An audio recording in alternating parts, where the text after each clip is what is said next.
episode number 5 of the Ultimate CAD Chair. Last time we left off, we had a chassis made out of 2x4s. This episode, we're going to get the real chassis back from our manufacturer. To make sure we all get it right, we're going to create some animated assembly instructions. But first, we need to design a routed system for the chair, the wiring, inside SOLIDWORKS. Let's go to work. All right, so like a lot of projects, we've waited until the very end to do our electrical wiring. That's not always ideal. But in SOLIDWORKS, there are some ways to make routing quick and painless. The first thing we need to do is decide where to put the main power supply. Below the floor is a good place, so we'll start there. We need to get the power to the switches. You'll see we have the military grade switches you guys voted for. Those look cool.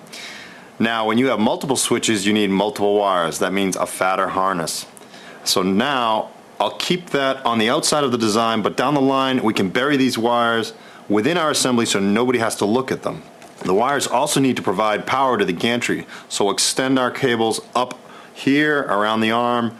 Because we're under a time crunch, we're going to order prefabricated wiring harnesses for this project to make sure we get exactly what we need. I'm going to create an instant pin board layout here.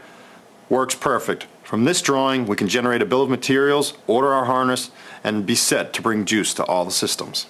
All right, that completes the design phase. All we have to do now is create instructions for the manufacturer who's building our chassis. As you guys know, it's always a good idea to cover your butt whenever possible. I've asked my friend Cliff from 3DVIA to join me, so if I screw anything up, he can take some of the blame. Hey, Cliff. Thanks for that, Jeremy. Glad to help anytime. So here's the deal. I have a company down in Philadelphia called Macron Dynamics. They make unbelievable gantry systems. All right, I've shipped them a metal floor for this gantry to sit on top of. Yeah, sounds like you're in good hands. I am, but I'm a little worried about the assembly procedure, and I want to make sure they get it right. So what I want to do is ship them the instructions on how to assemble the floor so they don't have to waste any time. They can focus on the gantry. But you know engineers don't ever read instructions, so that's why you've asked me here, huh? You got it. So what I want to do is animate these instructions for these guys in 3D. Not a problem. I can make the most boring instructions easy to communicate in 3D. Sounds good. Software's already up. Let's get to work. All right, so we'll begin here in 3DVIA Composer with your SOLIDWORKS CAD data, starting with the floor. We're not going to recreate anything here, just repurpose it and animate it. So there's our positioning brackets and our floor joists. The laser cut panels are going to go on top. It's crucial that all those pieces line up correctly. And since this is your CAD data, the animation is 100% accurate and contains every little detail in the assembly. Jeremy, you can sleep easy tonight. All right, so what we're going to do next is demonstrate your rivet placement. As you see here, I dynamically linked directly to the manufacturer's product details on their website, so you can be sure the right materials are used and used correctly. If you were ever to mass produce this thing, Composer could help you create great looking documentations or animations for service and maintenance, some nice looking marketing pieces, hey, maybe even a video. I am up against the clock here. Just give me the elevator pitch. All right, where's the elevator? So here it is. 3DVIA Composer allows you to clearly communicate your product details using your existing CAD data. That's it. That's awesome.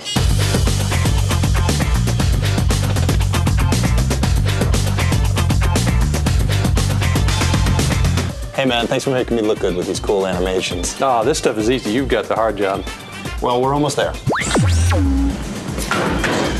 Larry and the guys from Macron Dynamics have delivered our gantry. Wow, this thing is impressive. Let's take a closer look. So I'll start with the floor, and if I take off one of these pieces, you'll see what's going on underneath. Basically, we've got steel subframe. The aluminum piece is laser cut. All we have to do is press in some industrial rivets into these guys, and it holds it down. Easy to assemble, easy to disassemble. And each one of the panels comes with an access for wiring. So if you look down in here, that allows us to quickly disconnect the LED lights that we're going to have on the floor. Back here, our triple monitor setup. We've got these mounts, great design, off the shelf, fit on the gantry perfectly. All right, here's the chair in progress. The fiberglass back looks awesome. It's got this radical surfaced shape. The cushion still needs some work, but it's getting there. All right, let me describe some of the metal pieces of the chair. You've got aluminum armrests. They were water jet cut and they fit perfect. They look really modern, and they're gonna allow us to recess the controls perfectly. There's a rolled piece of stainless steel here to get our profile, and then that's also connected to this steel swing arm connected upwards to the gantry. Now my team has a bet that this thing is gonna crash and burn. Well, I think it's time to get paid. This thing floats. So here is the key piece, the gantry, and the way it works basically are some left-right motions, like an X-Y axis, and then you've got an up-down motion, or your Z-axis. You can also put a motor at the very end to twist the chair around. It's our key piece. We designed it right with simulation, and that's a good thing because we only had to pay for one of them.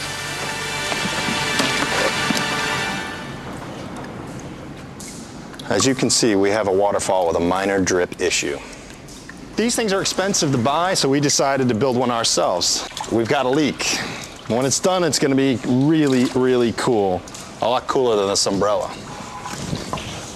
Next time, you'll see our fabricated Ultimate CAD chair with the walls, the lights, the 3D Connexion device all wired up, and our other components. But to give you a preview, our buddy Cliff created this virtual experience of the chair with 3D via scenes. Check it out.